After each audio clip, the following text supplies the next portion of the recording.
Assalamualaikum warahmatullahi wabarakatuh. Bismillahirrahmanirrahim. Alhamdulillah wa syukurillah wala haula wala quwwata illa billahil aliyil azim. Amma ba'd. Saudara-saudaraku kaum muslimin rahimakumullah. Kembali di sini Madia akan membahas tema yaitu Ahlul Bait atau para habib ya.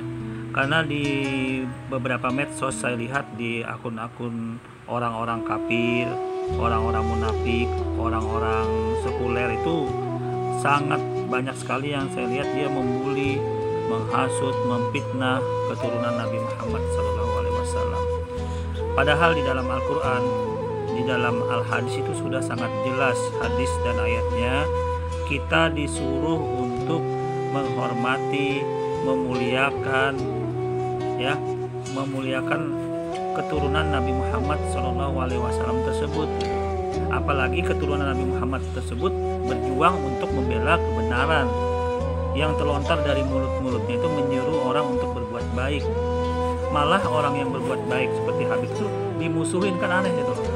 Dimusuhin, dibully, dijelek-jelekan tanpa pembuktian yang benar. Ujung-ujungnya kan itu namanya fitnah. Ini terjadi. Nah, oke, kita di sini akan menerangkan apa sih yang menimpa orang-orang seperti itu. Ajab Tuhan itu bagaimana? Nah, Anda silakan buka surah Al-Quran, surah Al-Ahzab ayat 57. Sesungguhnya orang-orang yang menyakiti Allah dan Rasulnya, Allah akan melaknatinya di dunia dan akhirat dan menyediakan baginya siksa yang menghinakan. Korelasinya bagaimana? Menyakiti keluarga beliau, keturunan Nabi beliau itu sama saja menyakiti Nabi Muhammad. Coba Anda renungkan, Anda mempunyai anak atau keluarga Anda disakiti orang, apa Anda tidak terasa sakit? Itu korelasinya ayat ini seperti itu. Anda mempunyai anak atau keluarga Anda disakiti, dijolimi, dibunuh, dituduh, difitnah macam-macam, bagaimana perasaan Anda? Nah, sama dengan Nabi Muhammad SAW mempunyai keturunan, mempunyai anak cucu, buyut dan keturunan sampai jalur ke bawah. Apabila disakiti, maka itu sama saja menyakiti Nabi Muhammad SAW. Berarti dia percuma beragama Islam, percuma dia mempunyai kitab Al-Quran dan Al-Hadis, dia tidak mengerti tafsir surah Al-Ahzab ayat 57. Silakan Anda buka tafsirnya gitu. Nah, kemudian ini dikuatkan lagi dalam posisi surah Al-Ahzab ayat 53. Dan tidak boleh kamu menyakiti hati Rasulullah. Kalau keluarganya Rasulullah itu dijolimi, keturunannya disakiti, apakah itu tidak menyakiti Rasulullah? Otomatis orang yang berpikir waras, otaknya waras, otomatis dia berpikir, oh iya benar disakiti. Begitu juga ini gambarannya. Anda membuli para habib, termasuk Habib Rizik, menuduh, memfitnah, menuduh dia bermain itu yang cat-cat yang mesum lah, menuduh macam-macam, itu belum tentu terbukti benar. Dan ternyata memang yang tidak ditangkap pembuatnya gitu loh. Pembuat filmnya itu pun tidak ditangkap. Dan di dalam medsos itu pun itu seolah-olah mengatasnamakan Habib. Tidak ada perkataan Habib, mengatasnamakan Habib. Websitenya itu seolah-olah mengatasnamakan Habib. Orang yang membuat tidak ditangkap, ujuk-ujuk yang dijadikan tersangka Habib Rizik. Kan ini kan suatu pemikiran yang logika yang ya saya nilai nggak masuk akal. Makanya di SP3 kan kasus itu, tetapi ujung-ujungnya akun-akun orang kafir malah sampai sekarang di medsos, di akun-akun orang-orang kafir itu malah membuli masih gitu loh. Padahal kasusnya sudah SP3. Ya, orang yang membuat tidak ditangkap, tidak dicari, tidak dipermasalahin. Habib yang tidak tahu menahu masalah cat-cat mesum malah dikorelasikan, dijadikan tersangka. Coba, berarti semua orang bisa dong buat aja cat mesum, mau mengatasnamakan siapa, kemudian tuduh itu dia melakukan cat, lapor polisi, jadi tersangka, bisa terjadi. Nah, ini yang di dalam hadis Nabi itu adalah suatu bentuk fitnahan gitu loh. Kita lanjut kembali ya. Nah, ini Anda silakan baca hadis riwayat Tabrani dan Al-Baihaqi. Silakan Anda baca. Sesungguhnya Nabi SAW telah bersabda sedangkan beliau di atas mimbar, apa keadaan kaum yang menyakiti aku dalam nasab dan kerabatku? Ingat, barang siapa yang menyakiti keturunanku dan orang-orang yang mempunyai hubungan denganku, berarti ia menyakiti aku, dan barang siapa menyakiti aku, maka ia benar-benar menyakiti Allah Ta'ala. Jadi yang orang suka membuli para habib, menggoreng-goreng di medsos, macam yang menuduh Habib cabul lah, yang melakukan tidak baik, perbuatan tidak baik, Anda silahkan berhadapan, apalagi yang mengaku Islam, berhadapan dengan hadis riwayat Tabrani dan Al-Baihaqi. Ini teguran kepada, ya kami mengingatkan kepada para akun-akun orang-orang Islam, tetapi ternyata videonya penuh hujatan kepada para Habib. Ya, nih kita lanjut lagi nih. Sesungguhnya saya memerangi orang-orang yang memerangi ahli bait, dan saya memberi jaminan selamat kepada orang-orang berdamai dengan ahli bait. Nah, dalam posisi ini ahli bait itu ternyata diistimewakan, baik dari Allah Subhanahu wa Ta'ala maupun dalam hadis Nabi Shallallahu Alaihi Wasallam. Ya, silakan Anda buka hadis Imam Ahmad. Sesungguhnya Allah melarang masuk surga terhadap orang-orang yang menganiayai ahli baitku. Jadi percuma dia sholat, puasa, tetapi menghardik, membuli, menyakiti, bahkan sampai membunuh Habib dan keluarga Habib dan para pengikut Habib. Ya ini jawabannya. Atau orang yang memerangi mereka, dan orang-orang yang membantu orang memerangi mereka, atau orang-orang yang memaki-maki mereka.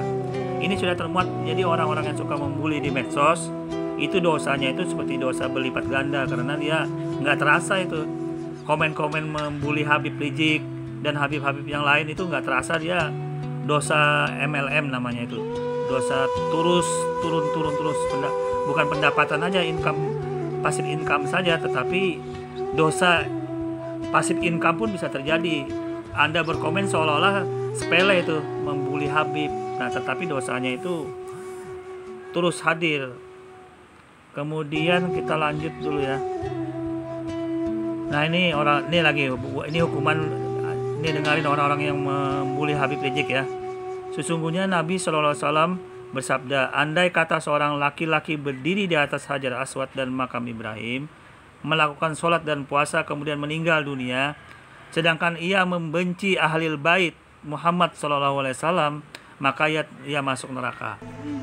Sudah jelas ya. Jadi kalau ada orang Islam sok-sokan alim ulama, ceramah macam-macam, tetapi ujung-ujungnya membuli, menyakiti, menista, menganiaya para Habib dan keturunannya, ya, dan para pengikutnya, ya ini sudah hasilnya. Dia harus berhadapan dengan hadis riwayat Tabrani dan Al-Hakim. Allah sudah menegaskan di sini dalam hadisnya, ya. Jadi dalam posisi ini ya silahkan Anda mau pilih aja, mau masuk neraka atau masuk surga dalam hal ini gitu. Ya, ini sudah jangan jelas hadisnya. Kemudian kita lanjut. Nah, ini silakan Anda buka hadis riwayat Ad-Dailami. Rasulullah SAW bersabda, murka Allah menjadi sangat terhadap orang yang menyakiti aku dan keluargaku, kata Nabi Muhammad SAW. Nah sekarang Habib Rizik itu keturunan Habib, keluarga Nabi Muhammad SAW. Bila Anda sekarang ini posisi Anda berada di pihak mana, di kubu mana? Kalau Anda di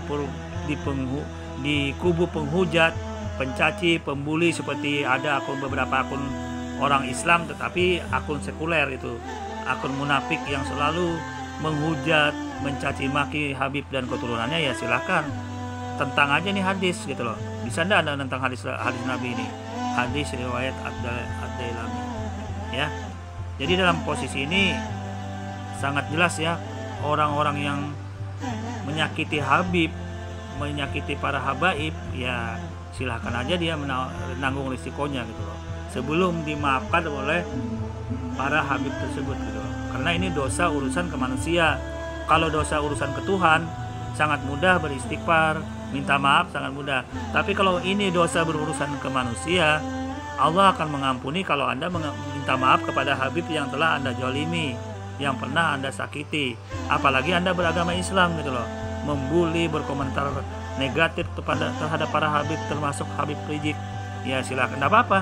Itu resiko Anda ya, kan Tuhan ciptakan neraka surga juga gitu loh. Jadi tidak masalah sih, Anda pilih neraka ya nggak masalah gitu loh. Kita lanjut ya.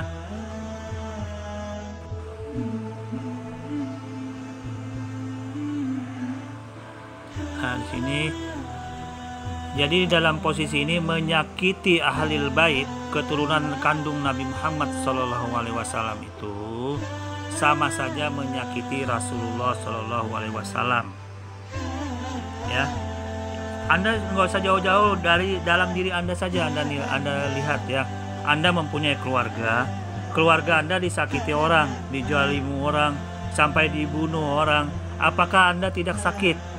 Tidak merasa sakit gitu loh. Sama, Nabi Muhammad juga sama seperti itu. Jadi dalam posisi ini itu kembali kepada diri Anda. Anda berada di kubu yang mana?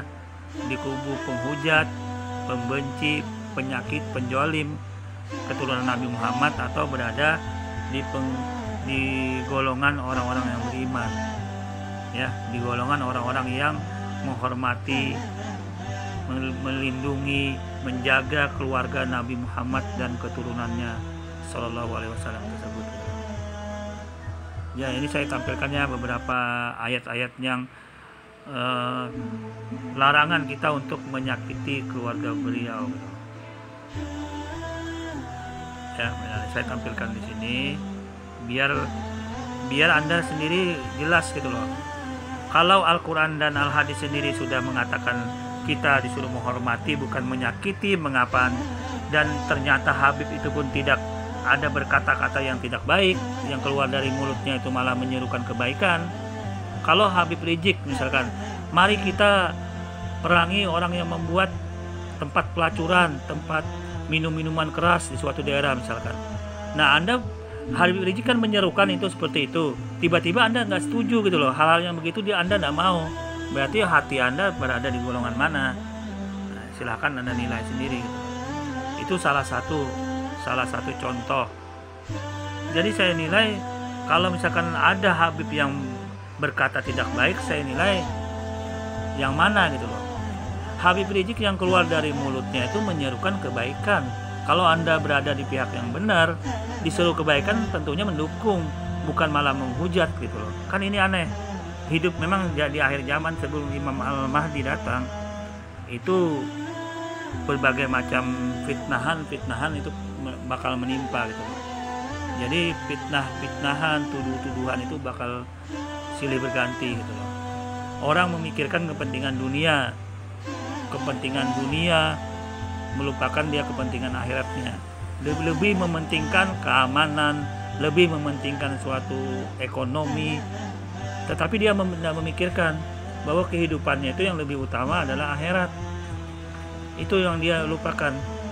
Ujung-ujungnya ya kan demi negara misalkan, mengorbankan agama. Kan aneh gitu loh. Negara yang dibela, misalkan negara yang bagaimana dulu gitu loh. Seharusnya kan agama itu nomor satu, manajemen akhirat itu nomor satu, baru kepentingan yang lain diutamakan dulu. Orang di zaman sahabat Nabi rela berkorban nyawa, harta, jiwa demi membela agama. Kalau sekarang orang rela berkorban nyawa demi membela suatu organisasi misalkan, atau membela suatu kelompok. Ya, yang benar itu adalah berani mati membela agama. Nah, sekarang kalau kita lihat, FPI itu selalu menyerukan kebenaran, membela agama. Kemudian dia mati, misalkan dia dalam pembela agama itu insya Allah kalau dia membela, niatnya seperti itu, dia membela keturunan Nabi Muhammad SAW, ahlil bait yang dibelanya, insya Allah begitu dia ditanya oleh malaikat Munkar dan Nakir, mengapa Anda sampai mati seperti ini? Saya mati membela keluarga Nabi Muhammad SAW, keturunan habaib. Insya Allah dia mati syahid, insya Allah dia mati masuk surga. Jadi kepada yang ditinggalkan, insya Allah itu yang mati itu dia membela agama Islam, membela keturunan Nabi Muhammad SAW yang dilaluinya. Jadi insya Allah dia masuk surga. Jadi keluarga yang tabah, yang selalu bertawakal dan beristiqomah dalam hal ini ya. Jadi mudah-mudahan lah yang keluarga yang ditinggalkan bisa diberi kekuatan oleh Allah Subhanahu wa Ta'ala. Oke, demikian saja ini jawaban saya terhadap fakta-fakta yang terjadi saat ini. Kurang lebihnya saya mohon maaf. Wassalamualaikum warahmatullahi wabarakatuh.